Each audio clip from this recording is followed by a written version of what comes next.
Okay, so this one has been gestating for 5 months.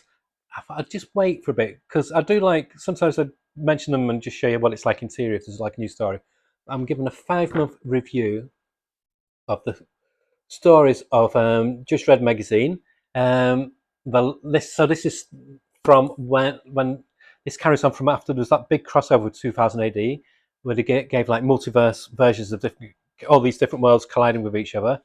So this is like a brand new starting point for the Judge Dredd magazine, and this cover is fantastic by Cliff Robertson. So this is issue 473, and the strips in this are Just Dredd, Death Cap, Fargo McBain, Devlin Watt, and Lawless, to name just a few.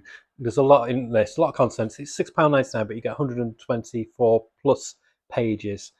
First story is the Judge Dredd one by Dan Cornwell, and his artwork is so beautiful, so nice. And it's written by Ken Nymond.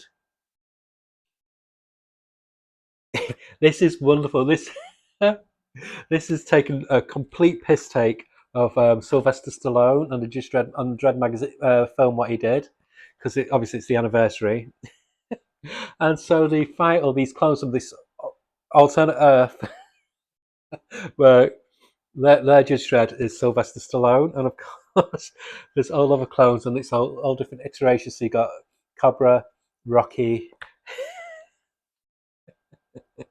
and so on. Oh, it's just wonderful.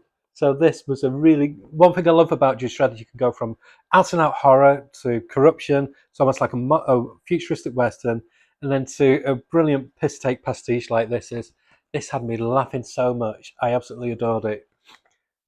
If you've not been reading 2000 AD since the 80s, it's all modern rubbish, watered down rubbish now because it's not got Mike McMahon and Brian Bolland on. First of all, what I say is fucking grow up. And secondly, what I say is give it a chance, give it a look. You'll be pleasantly surprised. Since Rebellion took it over, the quality is so high. This is the quality of the Judge Dredd magazine and 2000 AD is on a parallel with 2000 AD from mid 80s when you had Bad Company, Slain, ABC Warriors, and so on and so on. So it's really really good. Death Cap this is part one of a brand new story. So it's like volume 2 of Death Cap. This is written by T.C.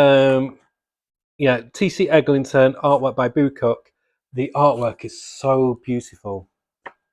This is quickly becoming my favourite story, and the first volume of Death Cap I liked. The artwork was gorgeous, the story was good, but it's like a Cursed Earth Western, and it didn't really lead to much. There's just like these people getting infected by these spores of this mushroom, and so they were becoming like these weird plant-like creatures.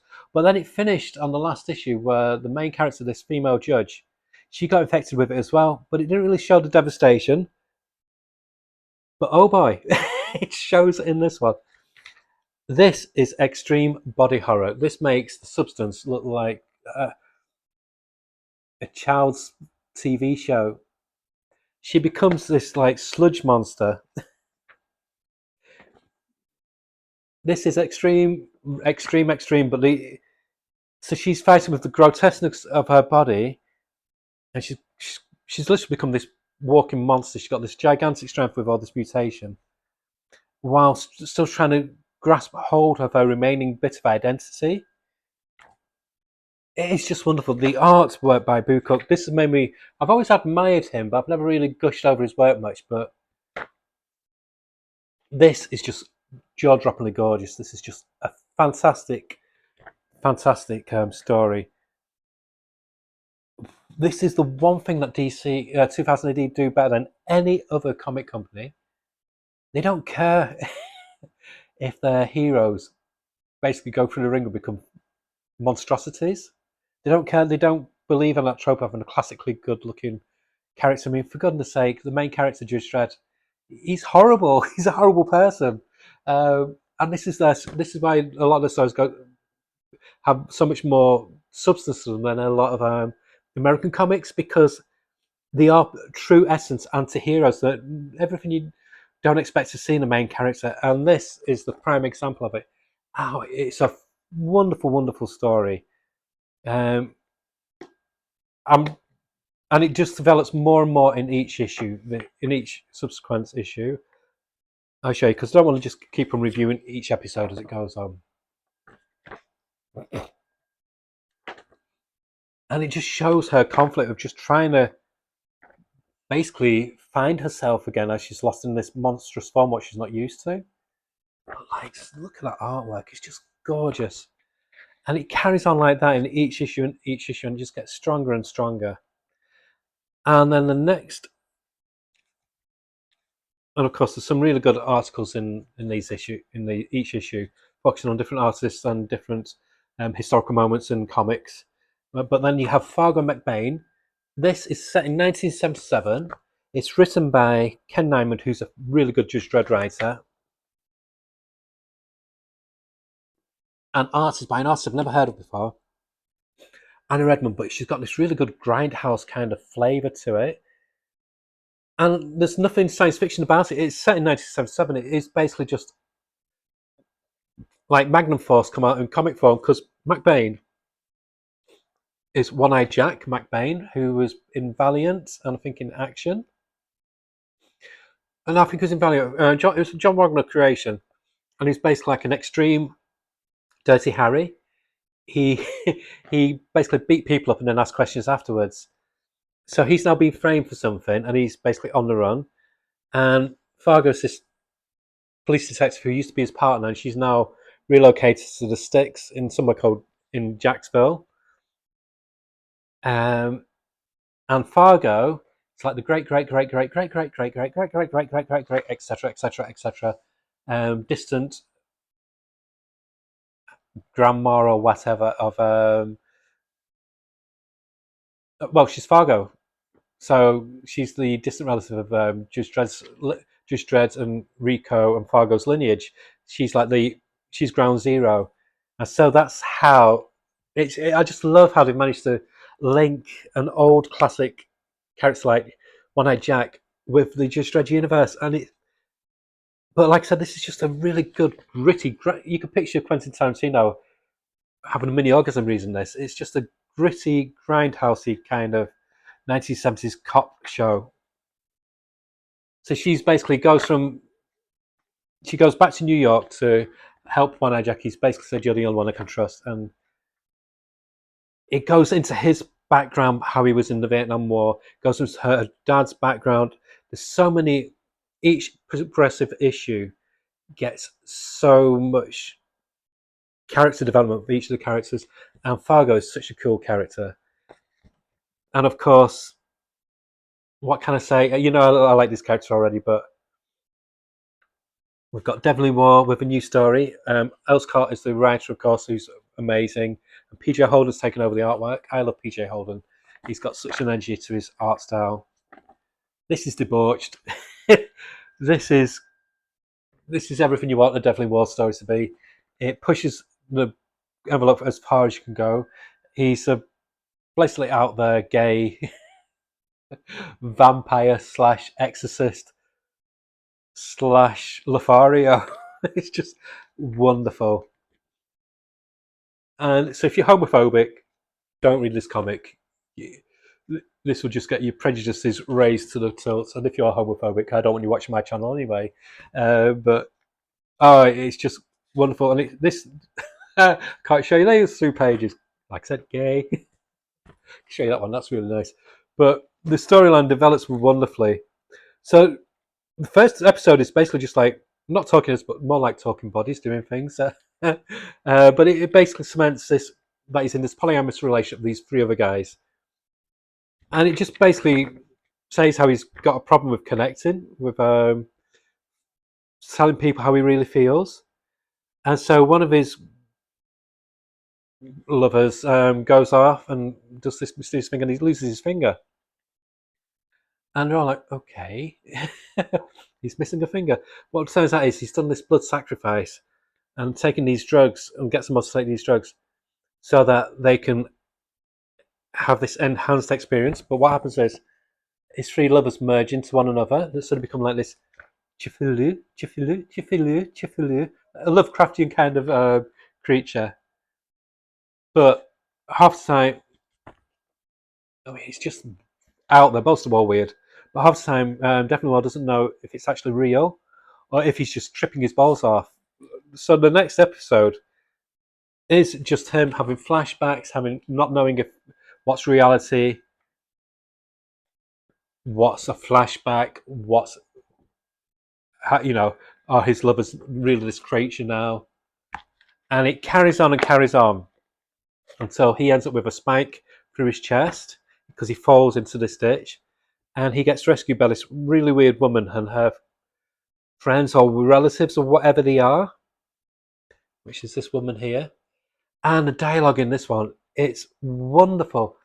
It's like, I don't know if you're from England, I don't know if they're big in America, but back in the 80s, Rick Mail and that like used to do this thing called Comic Strip Presents, and did like these mini feature films each episode, and it's like that. It's got this really just odd, quirky, wonky British kind of humour going through it. And like I said, definitely was still tripping his balls off while all this is going on. So he's trying to work out if what's happening to him is really happening to him, and he has to keep on asking these people, "Are you going to come? Would you believe me?" Blah blah blah. And said, "Yeah, we believe it." And it's great, but it finishes on such the last page of the last issue. Oh, it's good. um, so I think the next episode must be the final one of this storyline. It's just brilliant. So yeah, another 9 out of 10. But not everything in the early few issues of the magazines has been to my liking. Wonderful Brendan McCarthy poster, by the way. There. Um, Case in point, this one, Judge Dredd False Witness. What Lee did for a number of months in the Judge Dredd magazine was reprint the IDW Judge Dredd strips, and I don't like the American Judge Dredd strips. They don't get they don't have the humor. The humor's lacking. They don't have the political commentary. Everything's very too on the nose, too heavy-handed. They've not got the sarcasm. They've not got the British way of taking fun out of society, and the art's pretty awful. It just doesn't. It reads like an alternate universe version of Judge Dredd. It just does not work for me. But fortunately, it only lasts for a few issues. But yeah, I would give that a 4 out of 10. I just did not like it at all. And another one, which sticks out like a sore thumb, is Pandora Perfect. This was a character that started in the regened, like I think it's like every 2 months they did like a regened issue, which like aimed at a younger market, and it just does not work in this. I don't find it funny. Didn't find it cute. I don't think I didn't even read the last episode. I found it a chore. Found it childish. It's Roger Langridge. She's normally good. I think it's another thing is if it was in a different comic, if it's in like a kids comic, fine. But it's an odd fit, a really odd fit. But saying that, there's now one called Cadet Rico, focusing on just Rico when he was a cadet. So just Joe Dredd's brother, and this is perfect. This is really good. I don't have a problem about having young characters, but just don't make it stupid. And it's a really really good one. So Pandora Perfect 2 out of 10. Cadet Rico 7 out of 10. But the jewel in the crown, as always, is Lawless. So we're now on to book 6. I think it is now. And of course, it's written by Dan Abnett and got gorgeous artwork about Phil Winslade. What's great about this season of Lawless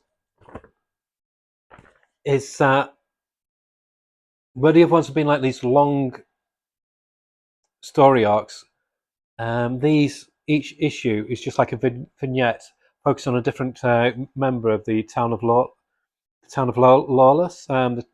So it's not just focusing on the main characters, and each story is loosely wraps up each issue. Yeah, just perfect. It's one of my favourite comics, full stop, out of any comic company. But the only thing that ties it together in this storyline of Lawless is this like this romance novel that everybody seems to be reading. I just want to keep showing you this Phil Winslade artwork. It's just beautiful. Now this is the next issue, 474, wonderful wraparound cover. The first story is going into Dredd's brain. So these espers go into his brain to try and unlock some deep-seated memories that he's got hidden away so they can solve a crime. It's got written by Mike Carroll, art by Nick Percival. Nick Percival's art is very dreamlike, very eerie, very, very good horror artist. And it shows how even Judge Dredd's mind is lethal. And it's a one-and-done story. There's about 14 pages to it. And it really, really good. Again, 8 out of 10. And I've mentioned Death Cap, so wonderful story.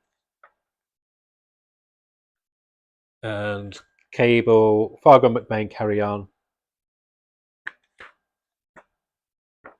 Seeing if there's any other new ones. Yeah, there's a new story that starts in here. I love this story. Riley's Rebels. This is set in the Cursed Earth. This has almost got like a Philip Kennedy Johnson kind of style artwork to it. Or What's the Furthest Place from Here, the artist who does that. It's a very weird story. So basically, in the Cursed Earth, there's this little like area in the Cursed Earth where these really, really old people who inhabit these robotic suits, like these exoskeletons, who kidnap a group of young children and basically keep them as the slaves and saying if they reach so many points, they'll have the freedom. And it never happens. They keep on punishing them. And so this group of some of these young children try and escape in the Badlands of the Cursed Earth, and it's great. It's very, very unique, very, very weird European kind of style, and it's been a really pleasant surprise. Just show you some more of the art. So now onto the Christmas Meg, issue 475. Is there anything new? There's a really fun Just Dread story, and this is by Ken Nyman, Paul Marshall on artwork. They always do good Christmas stories for Just Dread.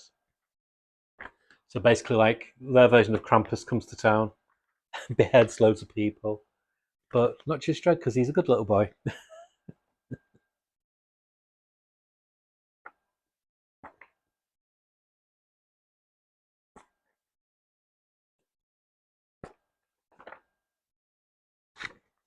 But yeah, that's it for that one of new stuff. I love this cover. This is 476.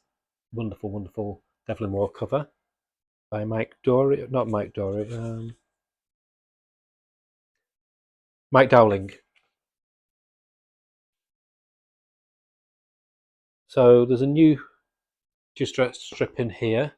This one I'm not that keen on. It's more the arts than anything. Ian Edgerton on writing and Nicolo Cirillo just doesn't fit for Just Dread. But it's just a one shot. It's still good. It's just not what I like, not how I like my Just Dread to be. What is an interesting topic? They start now in here doing a timeline from when Judge Dredd magazine started. So 1990 gives you highlights of each year. Really interesting for a nerd like me, and it brings back a lot of memories of when I used to buy these back in the day. And there is a new strip that starts, and really, really, really, really good, really fun strip, really weird concept. It's called Rock of the Reds by John Wagner and Alan Grant, and art by Dan Cornwell. This is basically aliens, alien invasion story meets Roy the Rovers. So this alien can change his body, when he can take over the body of whichever uh, race inhabits a planet. So it's imagine if you would a giant-sized Martian manhunter coming to Earth and hides out by becoming a human, and this is what he does. He inhabits the body of this really dislikable footballer who's a real egotistical dick. Um, and it goes from there. And it's a bizarre mishmash of, like I said, sports story and alien invasion story and body snatcher story. But it's fun. Dan Cornwell is becoming really, he's a really good talent. Got a very classic style, but quite a unique, fresh style at the same time. This is the latest issue. In this, there's a good Judge Dredd story in here. This is first part of called Messiah Complex by Ian Edgerton, art by Paul McCaffrey. Artwork is beautiful. So this basically brings up the question of can sentient robots have feelings? Can they be classified as citizens? And it's just again, Judge Dredd landscape is so flexible. You can do so many different types of stories, and the artwork is very heavy metalish magazine kind of style, and get so 8 out of 10 for that. Yeah. So for just the current Just Dredd run of comics as a whole, I would say first 2 issues 6.5 out of 10. The 3 issues after that, no, yeah, 3 issues after that 7.5, 8 out of 10. Basic reason, that really annoying Pandora Perfect stops and the American insert, the IDW strip stops. Now they've got the perfect blend. I don't have no problem with the other youngish ones because they fit the tone of the magazine really well. So yeah, I'd say yeah, 8 out of 10. So I highly recommend diving into the world of Judge Dredd in the Judge Dredd magazines. Like I said, it's £6.99, but you get over 124 pages an issue. So it's a thick boy. It's a really good value. And yeah, splendid fur frig. Flits. Okay, bye.